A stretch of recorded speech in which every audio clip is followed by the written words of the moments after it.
Un jour, lorsque j'ai commencé à accoucher, mon mari était occupé à fêter l'anniversaire de son premier amour. J'ai fini par mourir dans la rue en attendant de l'aide. Mais lorsque j'ai rouvert les yeux, j'étais de retour au lycée. Il y avait un garçon joyeux et attirant assis derrière moi, qui rougissait en me demandant timidement de devenir sa petite amie. Je me suis sentie répugnée. Plus jamais je ne voulais entendre ces mots écœurants. Des rumeurs ont commencé à circuler dans l'école, chuchotant que Laura, le plan B de Johnny, semblait être passée à autre chose. Elle avait arrêté de lui livrer du lait avant les cours, ne lui apportait plus de boissons pendant les entraînements de basket, ne réservait plus de place à la bibliothèque et ne restait plus autour de lui pendant les pauses comme elle le faisait avant. Après l'avoir poursuivie pendant presque un an, allait-elle vraiment abandonner comme ça? Peut-être que c'était juste une tactique pour que Johnny se mette à la courir après. On disait même que le garçon le plus beau d'une école voisine la courtisait maintenant. Johnny, clairement frustré, claqua son livre d'anglais sur son bureau. Il était temps de commencer la lecture du matin. « On discute dehors », lança-t-il sèchement, alors que j'entrais dans la salle de classe. Le silence tomba et tous les regards se tournèrent vers moi. Ignorant l'attention, je me dirigeai vers ma place, ouvris mon sac et trouvai 2 bouteilles de lait à l'intérieur. La femme de ménage avait dû les emballer par habitude, même si j'avais demandé qu'on n'en prenne plus qu'une désormais. Le camarade de bureau de Johnny, Sam, lui donna un coup de coude et murmura « Laura essaie de te montrer un peu de gentillesse. »« Je t'avais dit qu'elle ne tiendrait pas longtemps. » répondit Johnny en clignant des yeux. Mais dans son champ de vision, je tendis le lait à son voisin de bureau. « S'il te plaît, prends-le, » dis-je à Hélène, qui était choquée, et demanda « Pour moi ?» Je hochai la tête puis ouvris mon manuel de chinois et commençai à lire en silence.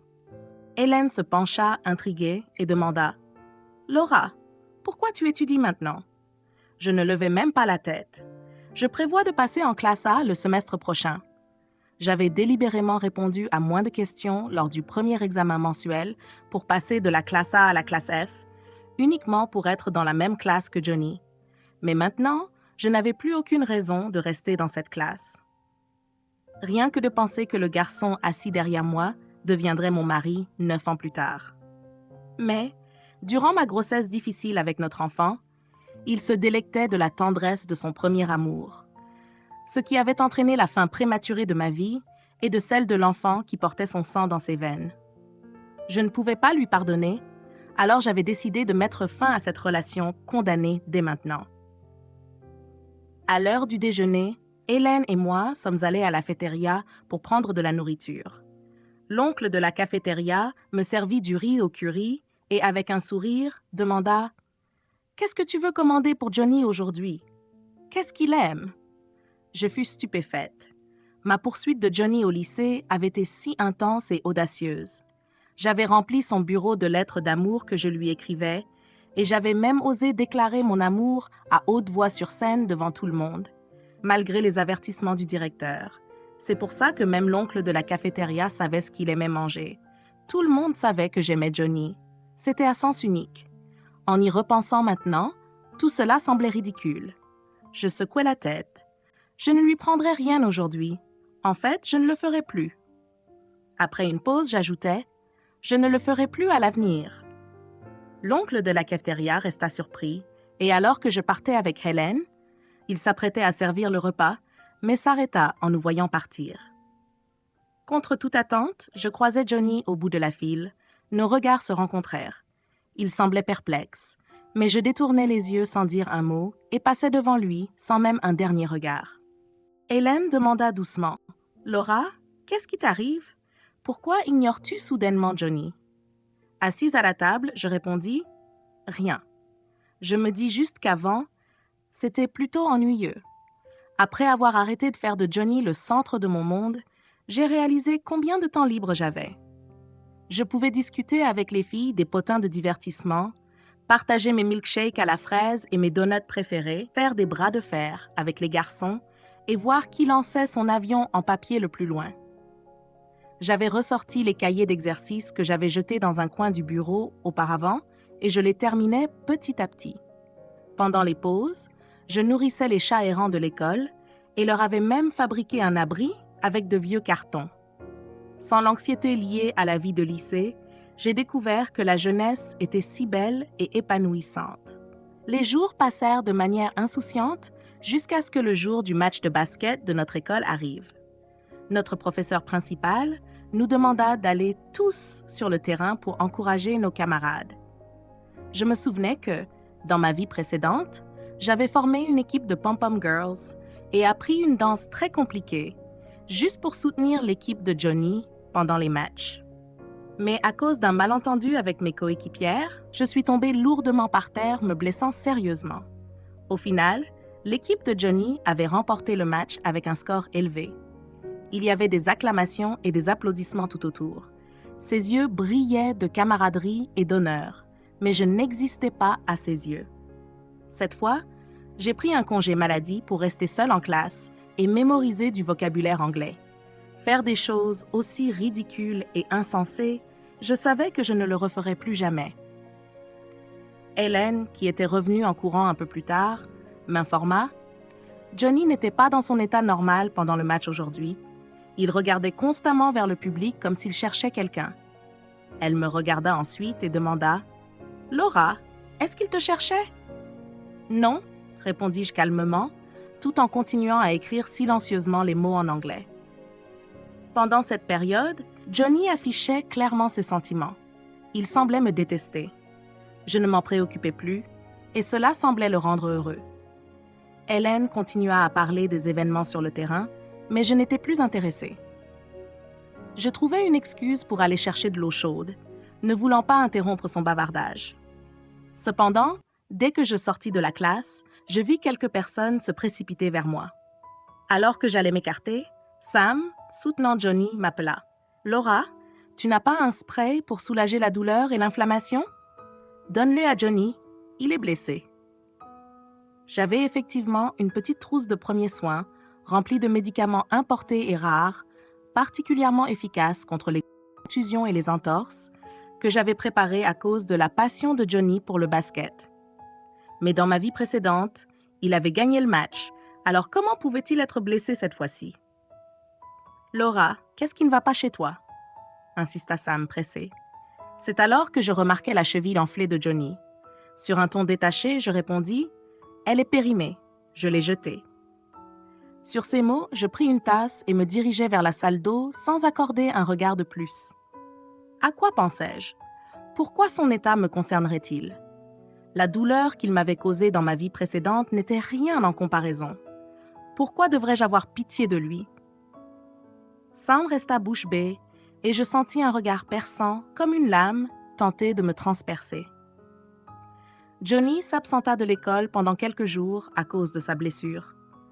Quand ma mère en entendit parler, elle demanda à la domestique de préparer une soupe d'os et insista pour que je la livre à Johnny pour qu'il se rétablisse.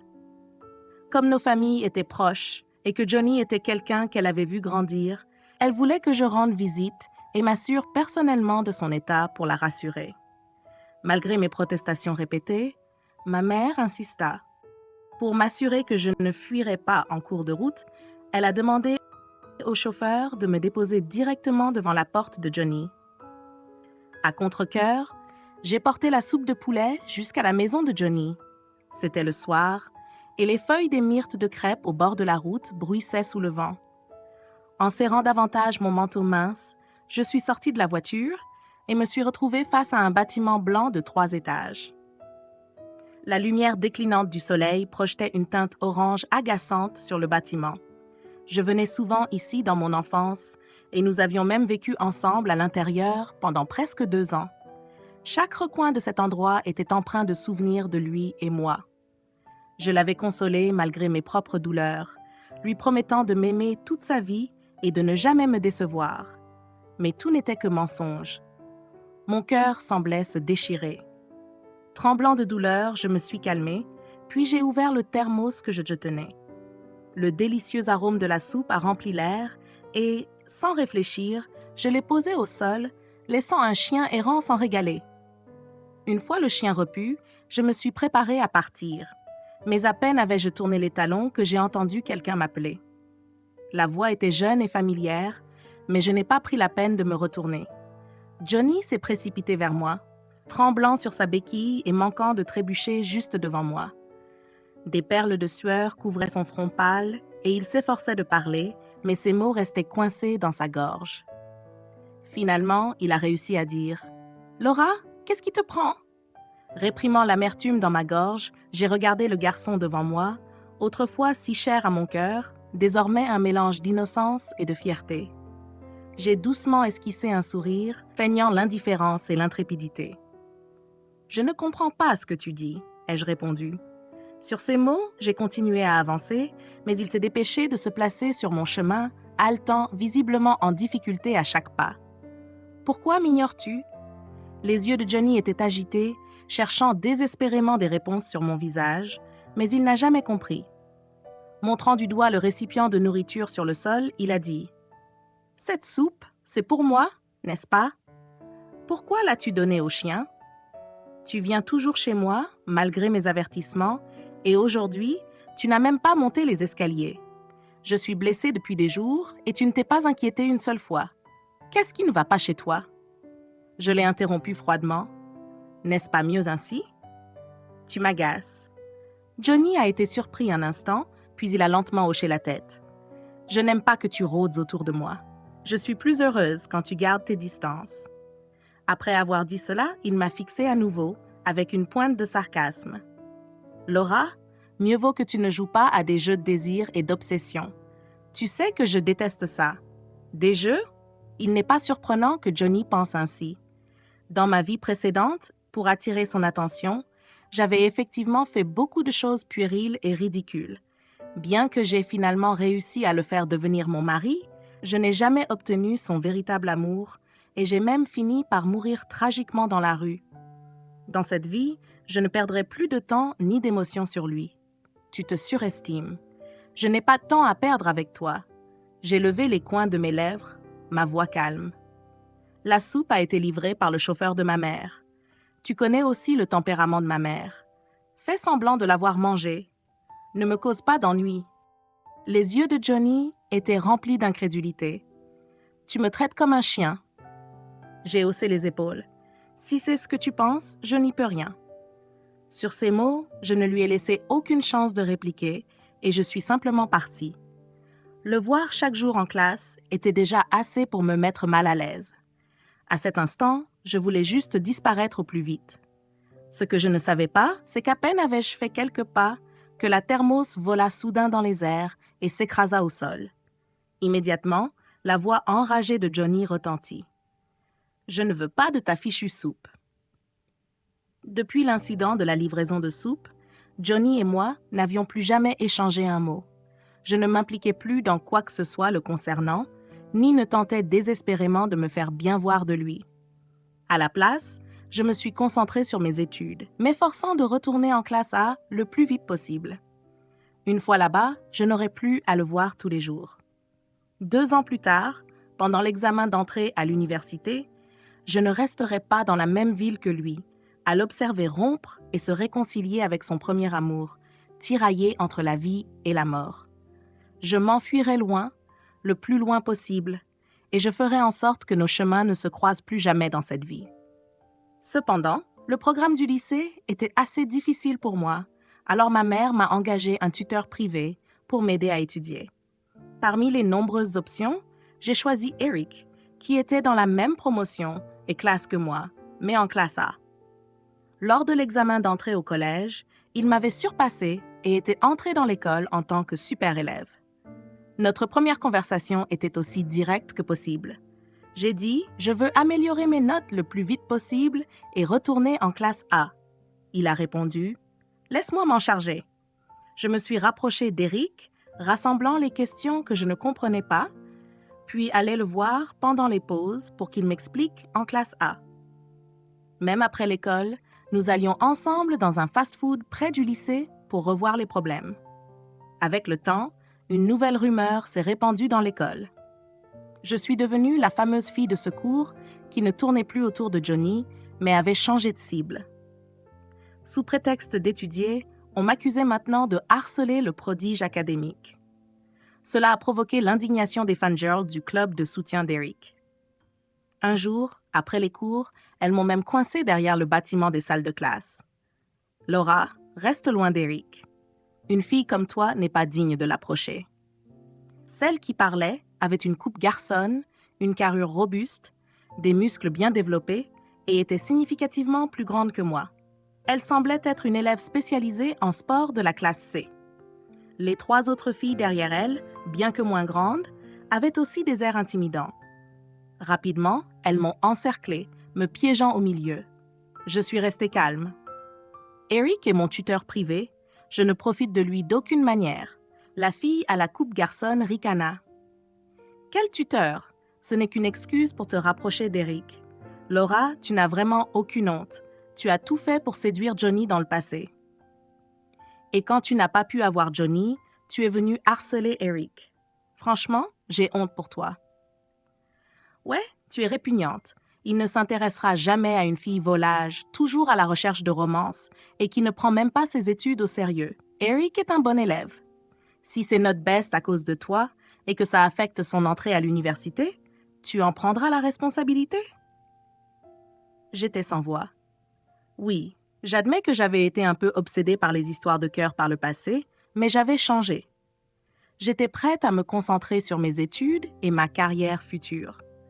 Pourquoi était-elle si mécontente juste parce qu'Eric m'aidait à résoudre quelques problèmes? La fille avec la coupe rasée, perdant patience, s'avança, ne perdait pas de temps avec entrant directement en collision avec le mien, me repoussant de quelques pas. Si je ne te donne pas une leçon, tu ne comprendras pas ton erreur. Avec ces mots, les autres filles à ses côtés retroussèrent également leurs manches, prêtes à agir. Qu'est-ce que vous faites? À ce moment-là, Eric arriva, attrapa mon poignet et me tira derrière lui. Avec ses plus de 1,80 m, ses épaules larges et son allure imposante, Eric dissuada les filles. Dès qu'elles virent qu'il s'agissait d'Eric, leur attitude agressive disparut, remplacée par un air faussement innocent. Eric, ne te laisse pas tromper par l'apparence de Laura. C'est juste une fille louche qui n'a pas réussi à avoir Johnny et essaie maintenant de s'accrocher à toi. On fait ça pour ton bien. Elle essaie juste de sortir avec toi, contrairement à nous, qui nous soucions vraiment de toi. À ce moment-là, quelqu'un s'exclama « Laura est mon sugar daddy ». Cette voix forte laissa tout le monde, moi y compris, sans voix pendant un instant. En me prenant par les épaules, Eric déclara avec assurance « Je compte sur elle pour me soutenir. Quiconque se met en travers de ma route financière en subira les conséquences. » Sur ces mots, sous les regards stupéfaits des spectateurs, il m'entraîna rapidement loin d'eux. Une fois sorti des grilles de l'école, il posa ses mains sur mes épaules, me retournant pour m'examiner de la tête aux pieds. « Est-ce que tu as été blessé ?» Je secouai la tête. Il poussa un soupir de soulagement. « Bien, je vais m'occuper de ces personnes et je ne les laisserai plus jamais te harceler. Et ne t'avise pas d'arrêter de prendre mes cours à cause de cet incident, d'accord? Je peux te garantir que personne n'enseigne mieux que moi. » Voyant que je restais silencieuse, il sembla un peu inquiet. « Je vais m'occuper de tes tâches de classe et même t'aider avec de l'eau chaude jusqu'à ce que tu sois diplômée. À partir de maintenant, tu es ma patronne. » Il baissa la tête, l'agréable parfum de cèdre m'enveloppant. « Marché conclu, Laura ?» Trouvant cela amusant, je hochai la tête. Eric était effectivement doué pour enseigner les sujets, et si je changeais brusquement de tuteur, je risquais de ne pas me sentir à l'aise. Ses yeux s'adoucirent. « Je viendrai te chercher dans ta classe à partir de maintenant. S'ils disent quoi que ce soit, rejette tout sur moi. » Le lendemain, pendant la pause, comme convenu la veille, Eric vint dans ma classe. Les élèves de la classe A étaient généralement excellents académiquement et assez fiers, ne se mêlant jamais aux élèves de la classe F. Sa venue provoqua un certain émoi dans toute la classe. Sous des dizaines de regards fixés sur nous, Eric s'avança vers moi, prit naturellement le stylo de ma main, jeta un œil au problème de maths que je n'arrivais pas à résoudre et écrivit rapidement la solution sur un bout de papier. Je l'admirais et lui fis un signe de pouce en l'air. Un élève brillant restait un élève brillant. Derrière moi, Sam donna un coup de coude à Johnny en chuchotant « C'est Eric, celui qui se rapproche de Laura récemment. » Johnny laissa échapper un grognement froid, se redressa et donna un coup de pied au pied de ma chaise. Agacé, il dit « Laura, tu me déranges pendant que je dors. » Je fronçai les sourcils en le regardant. Je ne fais que regarder mon problème. Je n'ai pas fait de bruit. En plus, la classe est bruyante partout, pas juste à cause de ma voix, non? Sans lui prêter davantage attention, je continuais à étudier avec Eric. Contre toute attente, un stylo à billes vola de derrière et atterrit sur mon cahier, laissant une longue ligne noire à travers le problème que je venais de résoudre. Johnny s'adossa à sa chaise, les mains croisées, les pieds posés sur le bureau, arborant une attitude clairement hostile. Nous, les élèves de la classe F, n'accueillons pas ceux de la classe A. Sois raisonnable et pars. N'était-ce pas une provocation gratuite? Je pris une profonde inspiration, refusant de céder. Johnny, si tu es malade, va prendre tes médicaments. Arrête de faire le fou ici. Le visage de Johnny s'assombrit instantanément, ses yeux fixés intensément sur moi. Sam et Hélène, assis à côté de moi, laissèrent échapper un souffle stupéfait. Je lui lançai un regard, puis me tournai pour ranger mes livres. « Eric, allons sur le toit. Oublions ce cinglé. » Sur ces mots, je pris la main d'Eric et sortis de la salle. La classe, habituellement bruyante, devint silencieuse, tous les regards braqués sur nous. Derrière moi, j'entendis Sam murmurer « Merde, est-ce qu'elle sort vraiment avec Eric maintenant ?» À cause des agissements de Johnny, ce qui devait être une pause tranquille était sur le point de se terminer. J'avais prévu de retrouver Eric à la boutique de glace après les cours pour une autre session d'études. Cependant, lorsque le soir arriva et que je me préparais à partir, sac à dos sur l'épaule, Johnny apparut à la porte de la salle de classe. Après son comportement de la journée, j'étais trop fatiguée pour discuter avec lui. Je comptais simplement l'ignorer et partir. Mais il bloqua mon passage. « J'ai entendu dire que tu voulais être transféré en classe A. Je vais t'aider à trouver un tuteur. » Il baissa les yeux sur moi.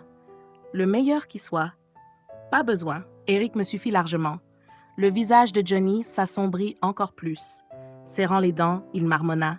« Qu'est-ce qu'il connaît, lui? » « Plus de choses que toi, de toute façon. » Je le poussai pour passer et partis sans me retourner. Grâce à l'aide d'Eric, mes résultats scolaires s'améliorèrent rapidement. J'obtins de bonnes notes à plusieurs petits tests. Cependant, le transfert en classe A restait un objectif lointain. Un jour, alors que je passais un test de physique, Hélène revint courant avec un sac de snacks, annonçant qu'un nouvel élève allait rejoindre notre classe. Je marquai une pause. Au moment où elle dit cela, le nouvel élève devait déjà être là. Quand la cloche sonna, comme dans une autre vie, Johnny entra dans la classe en portant la nouvelle élève sur son dos. En chemin pour se présenter à la classe F, Mary s'était perdue et avait été blessée à la jambe par le ballon de basket de Johnny alors qu'elle passait près du terrain. Je regardais le visage de Mary, qui ne pouvait pas vraiment être qualifié de joli. Ses yeux n'étaient pas grands, son nez n'était pas fin, sa peau n'était pas très claire, elle n'était pas particulièrement intelligente. Elle était mince et petite, à peine assez délicate pour être qualifiée de frêle. Et pourtant, c'est cette fille qui avait poussé Johnny à défier les ordres de ses parents, à faire même une grève de la faim, juste pour qu'elle devienne sa petite amie. J'avais presque assisté à tout leur processus. Flirts, amour, rupture, réconciliation, puis séparation finale. J'avais un peu profité de la situation. À cette époque, Johnny était profondément blessé, se saoulant chaque jour, ayant l'air abattu. Je restais à ses côtés. Je buvais avec lui, fumais avec lui, lui tenais compagnie lorsqu'il n'arrivait pas à dormir. Quand il pleurait, je pleurais. Quand il riait, je riais.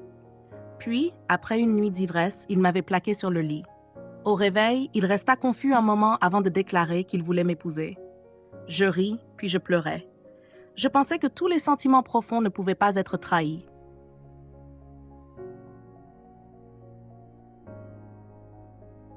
Peu savais-je, à 7 mois de grossesse, que ces deux-là sortaient ensemble en cachette dans mon dos.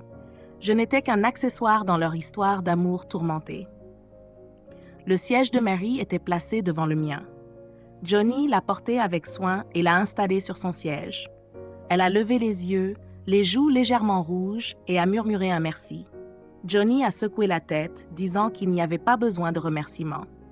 Mon cœur s'est serré, et j'ai baissé la tête rapidement, les larmes me montant aux yeux, prêtes à déborder.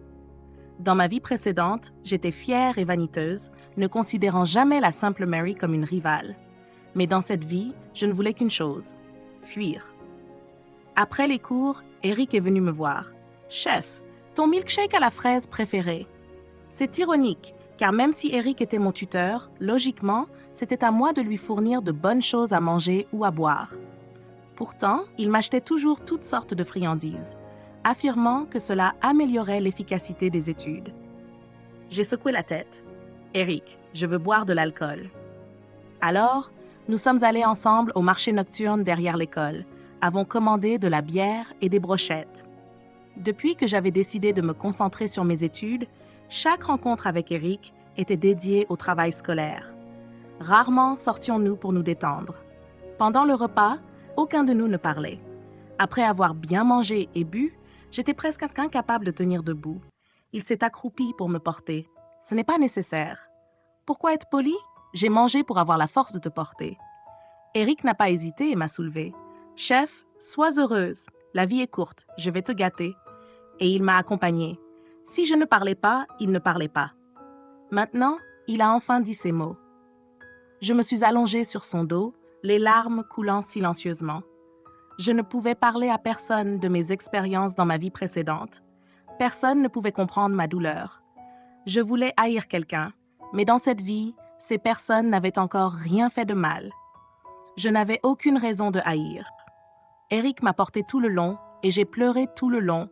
Alors que nous approchions de chez moi, j'ai poussé un soupir. « Eric, juste cette fois, laisse-moi être capricieuse. Plus personne ne pourra me faire pleurer. » « Chef, la voix d'Eric était douce. Sois capricieuse si tu veux. Je vais te gâter. Tant que tu étudies bien, tu n'as pas besoin de te tuer à la tâche. On a tout le temps. » Mon cœur s'est réchauffé et j'ai souri en silence. Les examens mensuels approchaient. J'ai commencé à étudier encore plus sérieusement, espérant être transférée dans la classe A dès que possible. Pendant une séance d'études, Marie m'a lancé une boule de papier, me demandant discrètement de la passer à Johnny, qui était derrière moi. Cette interruption soudaine, alors que je regardais les points de connaissance qu'Eric avait marqués pour moi, m'a agacée. Je me suis souvenu qu'il en était de même dans ma vie précédente. À l'époque, je ressentais une hostilité intense envers toutes les filles qui essayaient de se rapprocher de Johnny. Sans hésitation, j'ai ouvert la boule de papier et y ai trouvé un bonbon au chocolat, accompagné d'un petit visage de fantôme qu'elle avait dessiné. Furieuse, j'ai immédiatement revendiqué Johnny comme étant à moi et lui ai dit de ne pas gaspiller ses efforts. Cependant, après la classe, elle s'est réfugiée en larmes dans les bras de Johnny, les yeux rouges. Le regard que Johnny m'a lancé à ce moment-là était rempli de colère, comme s'il voulait me tuer. En pensant à cela, je jetai un coup d'œil furtif à la boule de papier. « Marie, c'est l'heure d'étudier. Ce n'est pas parce que toi, tu ne veux pas étudier que les autres n'en ont pas envie. » Le visage de Marie devint rouge, se sentant vexée. Ce n'est qu'un simple mot que je passais. « Est-ce que tu dois réagir comme ça? Si tu aimes tellement étudier, pourquoi es-tu en classe F? Moi, je suis en classe F parce que je l'ai choisi, pas parce que je n'ai pas le niveau pour être ailleurs. » Sur ces mots, je me levais, ramassais mes affaires et les jetais sur le bureau de Marie. « Si tu tiens tant que ça à passer des mots, très bien, échangeons nos places. Tu pourras en passer autant que tu voudras. » Les yeux de Marie se remplirent de larmes et elle mordilla sa lèvre. « Pourquoi tu t'acharnes sur moi? Ce n'est pas comme si je voulais te voler Johnny. Je voulais juste le remercier. » À en juger par son ton, elle avait probablement entendu parler de mes avances bruyantes envers Johnny par le passé. Passer ce mot n'était qu'une excuse pour me mettre mal à l'aise. Malheureusement pour elle, j'étais déjà indifférente. Premièrement, qui tu veux aimer ou remercier ne me regarde pas. Deuxièmement, je t'ai donné une chance. Tu devrais plutôt me remercier. Puis je la tirai pour qu'elle se lève et m'assit à sa place. En vérité, j'étais fatiguée de me sentir coincée entre ces deux personnes. J'ai profité de cette occasion pour m'éloigner. Au fond, j'espérais sincèrement que ces deux-là resteraient tranquilles et arrêteraient de perturber les autres. À ce moment-là, Johnny, qui dormait jusque-là, se redressa soudainement et observa l'échange de place en fronçant les sourcils. Laura, qu'est-ce que tu fais? Depuis qu'il avait parlé de me trouver un tuteur et que j'avais refusé, on ne s'était pas adressé la parole. Je me tournai vers lui et esquissai un léger sourire. Pas besoin de me remercier, c'est simplement une courtoisie d'adulte. Le visage de Johnny s'assombrit. Marie profita de l'occasion pour ramasser la boule de papier. « Désolée, je t'ai réveillée? Je voulais juste m'excuser, Laura, si je t'ai contrariée quand je suis arrivée dans la classe. Johnny, tu n'as pas pris de petit déjeuner? Tu veux un bonbon au chocolat? » Apparemment irrité, Johnny repoussa la boule de papier de sa main, visiblement agacé. « Je déteste les sucreries, » répondit-il froidement. Le visage de Mary devint livide. Je n'avais aucune envie d'assister au drame de ce couple, alors je me remis à ranger mon bureau et continuai à étudier. Bientôt, la classe se termina. Je pris ma tasse pour aller la remplir d'eau, mais Mary l'attrapa avant moi. Avec son air innocent et son expression peinée, elle me lança. « Laura, je suis désolée d'avoir parlé de travers pendant l'étude. Laisse-moi remplir ta tasse d'eau. Est-ce que tu peux me pardonner? » « Ce n'est pas nécessaire, » répondis-je sèchement. « Tu refuses que je te la remplisse ou tu refuses encore de me pardonner? Est-ce que tu me détestes autant que ça? » Mes tempes se mirent à palpiter. Parler avec cette fille était vraiment épuisant. « Je veux juste être amie avec toi, Laura, » dit-elle comme pour elle-même, en secouant ma tasse dans sa main. « Tu peux me faire confiance, je suis rapide. » Elle ignora mes protestations et courut hors de la classe. Hélène, à côté de moi, me regarda, visiblement déconcertée. « Est-ce qu'elle va bien ?» demanda-t-elle. Je haussai les épaules pour signifier que je n'en savais rien. Environ 5 minutes plus tard, Mary revint avec de l'eau chaude. « Laura, tiens !» Je tendis la main pour prendre la tasse, mais elle la lâcha volontairement trop tôt, renversant l'eau brûlante sur elle-même. L'eau bouillante se déversa, manquant de peu de lui brûler toute la main. Mary poussa un cri de douleur. « Laura, je voulais juste être amie avec toi, » hurla-t-elle. « Pourquoi ne peux-tu pas me pardonner ?» Son cri attira immédiatement l'attention de toute la classe. Une fille de 16 ans avec une telle ruse, pensai-je. Elle avait une apparence ordinaire, sa famille était pauvre et ses résultats scolaires étaient médiocres. Et pourtant, elle arrivait à captiver profondément Johnny. J'étais sur le point de me fâcher quand, soudain, Johnny se précipita vers elle. « Que se passe-t-il? Où t'es-tu brûlée? » Le visage de Mary était couvert de larmes, tenant sa main rougie. « Ça va, ne blâme pas Laura. Elle ne l'a certainement pas fait exprès. » Johnny regarda au-delà de Mary et vint directement vers moi, attrapant ma main et l'examinant attentivement à plusieurs reprises. Comparé aux mains totalement rouges de Mary, je n'avais que quelques taches rouges. « Es-tu aveugle? » fulmina Johnny contre Mary. « Tu ne peux même pas gérer une tasse d'eau chaude? » En disant cela, non seulement Mary resta stupéfaite, mais moi aussi. Johnny m'emmena de force à l'infirmerie.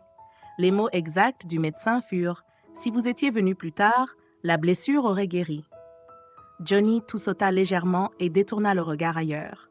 Sur le chemin du retour, nous marchions l'un derrière l'autre, sans nous parler. Juste avant d'atteindre la classe, quelqu'un parla soudainement derrière moi. « Laura, change de place. »« Pourquoi changer ?» Un long silence suivit. Alors que nous approchions de la porte, il dit « Je retire ce que j'ai dit à propos de te détester avant. » Il fit une pause, puis ajouta « Après-demain, c'est mon anniversaire. Toute la classe sera là. Peux-tu venir ?» C'était ce jour-là, à l'anniversaire de Johnny, que j'appris que j'étais enceinte. La raison était que, moi qui avais habituellement sommeil et un bon appétit, je devenais encore plus somnolente et gourmande. Une amie m'apporta un test de grossesse que j'essayais et effectivement, 2 lignes apparurent. Pour éviter toute erreur, je me rendis à l'hôpital pour un contrôle. Au moment où je confirmais ma grossesse, je faillis sauter de joie. Dès que je quittais l'hôpital, je me rendis dans une boutique et achetai une boîte cadeau, y plaçai les résultats du test et attachai un joli ruban dessus. Je croyais fermement que c'était le meilleur cadeau pour le 25e anniversaire de Johnny. Mais ce n'est que bien plus tard que j'appris par Mary que ce jour-là, il était venu pour rompre avec moi. Les souvenirs peuvent vraiment être douloureux. Je me frottais les tempes et dis « J'ai quelque chose à régler. Je ne peux pas venir. » La personne derrière moi s'arrêta net et dit « Je t'attendrai au domaine où nous avions l'habitude d'aller. » J'ai quelque chose de très important à te dire. Je réalisais que, comme Mary, Johnny ne comprenait pas non plus les mots. Je ne répondis pas et entrai directement dans la classe. 2 jours plus tard, toute la classe avait préparé des cadeaux d'anniversaire pour Johnny.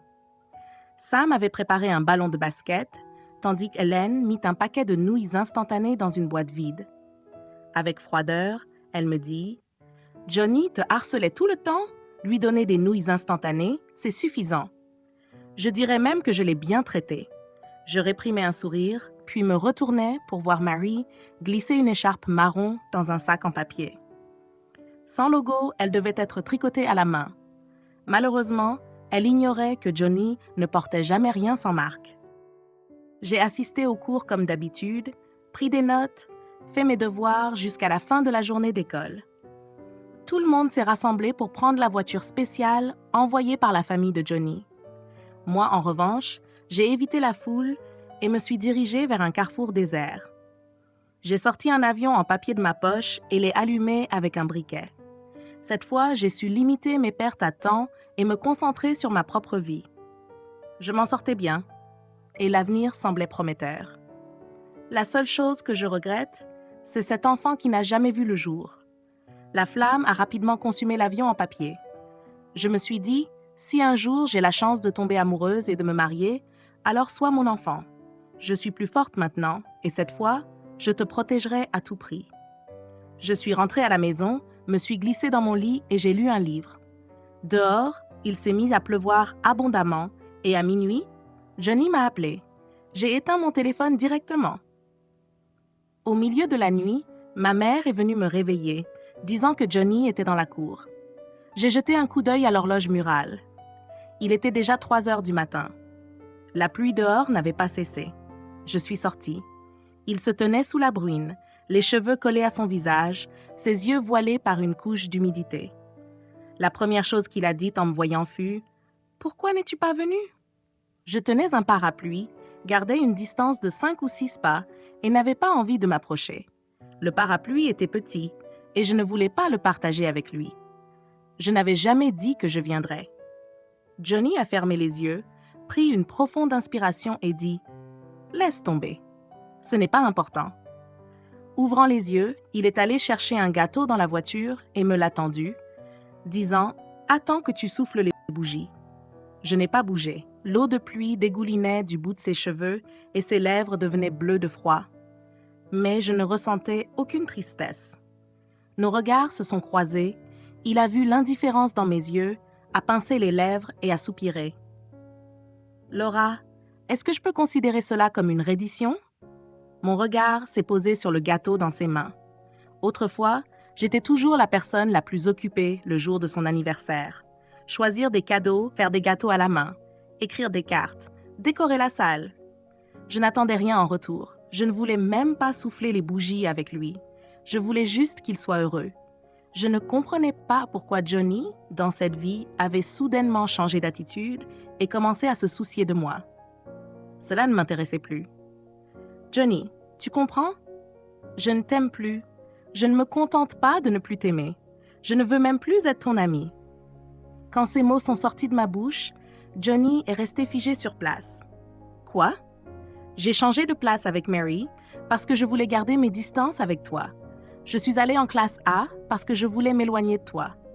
Oui, j'ai eu un coup de cœur pour toi et ça t'a dérangé. Je sais que j'avais tort et j'ai changé. » Johnny a secoué la tête avec vigueur. « Non, ce n'est pas ça, Laura. Je t'aime. Je l'ai compris à partir du moment où tu as commencé à m'ignorer. Je voulais que tu viennes à ma fête d'anniversaire pour te confesser mes sentiments. J'avais préparé des fleurs, des feux d'artifice et une lettre d'amour de 3000 mots.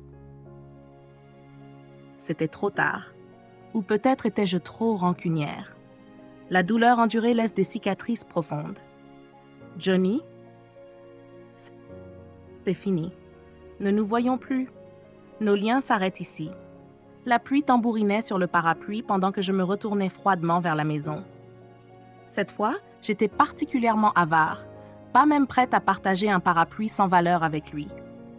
Après les résultats des examens finaux, j'ai été fière de me retrouver dans le top 10 de l'école et de retourner en classe A. Le jour où je suis venue récupérer mes affaires, Hélène m'a enlacée, les yeux gonflés de larmes. « Laura, tu vas tellement me manquer. On ne se verra plus souvent après ton départ en classe A. » Je lui ai tapoté la tête. « Je viendrai te voir souvent, et si tu rejoins la classe A, on pourra encore être voisines de table. » Hélène a éclaté en sanglots. « Autant me tuer tout de suite. » Sam m'a offert un carnet, espérant que j'étudierais bien, que j'aurais de grandes ambitions et que je serais la fierté de la classe F. Beaucoup d'autres camarades, avec qui j'avais passé de bons moments, sont venus me parler un moment, m'offrant des snacks et des petits souvenirs. Après avoir dit au revoir à tout le monde, j'ai pris mon sac, prête à partir. Johnny, qui était resté silencieux tout ce temps, s'est approché pour m'aider à porter mes affaires. « Pas besoin », ai-je répondu. La main tendue de Johnny semblait maladroite. À ce moment-là, Eric est entré de l'extérieur, a pris mon sac d'un geste naturel, puis a désigné une place en souriant. « Laura, bienvenue à nouveau. Faisons connaissance. Je suis Eric de la classe A. » 2 années ont filé en un clin d'œil. Pendant ce temps, Johnny passait de temps en temps en classe A pour me voir. Il m'aidait à servir à manger, m'apportait de l'eau et me prêtait un parapluie lorsqu'il pleuvait. Il poursuivait la personne qu'il aimait avec ardeur et désintérêt, comme je le faisais auparavant. Mais je ne réagissais pas du tout. La plus grande gentillesse que j'ai montrée dans cette vie a été de ne pas nourrir de haine ni de chercher à me venger. J'ai consacré toute mon énergie à m'améliorer pour éviter de m'enliser avec ce genre de personnes et de répéter les tragédies de ma vie passée. Après les résultats des examens d'entrée à l'université, la classe F a organisé une dernière réunion et Johnny a bu jusqu'à l'ivresse. Les yeux rougis, il s'est approché prudemment de moi, a hésité longtemps, puis a demandé « Laura, je veux vraiment comprendre, pourquoi as-tu soudainement cessé de m'aimer alors que tu m'aimais clairement avant ?» J'ai réfléchi un instant avant de murmurer « J'ai fait un rêve où tu n'étais pas très gentille avec moi. » Je me suis mise à divaguer. C'était étrange, mais en prononçant ces mots, je me sentais complètement détachée, comme si les souvenirs vifs et douloureux appartenaient à une autre histoire, celle de quelqu'un d'autre. Il écoutait très attentivement et à la fin, ses longs cils baissés, ses yeux étaient aussi calmes qu'un étang immobile. Je pensais qu'il prendrait cela pour une mauvaise blague. À ma grande surprise, il m'a regardé sérieusement. « Laura, la dernière fois, Johnny ne t'aimait pas, mais cette fois, Johnny t'aime. » J'ai pris une gorgée de vin, un peu étourdie. Cependant, cette fois, Laura n'attend plus. Après les résultats des examens, j'ai postulé pour une université dans la capitale, une ville que j'adorais, et pour une filière qui me passionnait. Je ne voulais plus m'abaisser ni me perdre pour qui que ce soit ou quoi que ce soit. Le jour où je suis partie m'inscrire à l'école, Johnny est venu me dire au revoir. L'aéroport, bondé, était rempli de son regret. Il a ouvert ses bras et dit « Laura, quand tu partiras, on risque de ne pas se voir pendant longtemps. Puis-je te donner une dernière étreinte avant qu'on se quitte, sans dépasser les limites? » Ses résultats aux examens d'entrée n'étaient pas très bons, alors il avait décidé de les repasser. Cette séparation pourrait bien être longue. Je fis un pas en arrière, évitant que sa main ne me touche. Couper sans hésitation, c'était mon style dans cette vie. Son visage était empreint de désolation. « Très bien, Laura, attends-moi 1 an. Je viendrai te retrouver. » Je secouai la tête. « Ce n'est pas nécessaire. Ne perds pas ton temps. » À ce moment-là, l'annonce de l'aéroport retentit. Je me retournai et partis sans hésitation, sans même prononcer un adieu habituel. Dans sa voix désespérée derrière moi, j'entendis Johnny dire « Je ne t'écouterai pas, Laura. Je viendrai te retrouver, c'est sûr. » Je sortis mes écouteurs et les branchai, bloquant le son de sa voix. En montant dans l'avion et en trouvant mon siège, un agréable parfum de cèdre m'enveloppa. Je tournai la tête pour découvrir un visage séduisant avec un sourire espiègle. Eric me sourit. « Chef, je vais compter sur vous pour les 4 prochaines années. »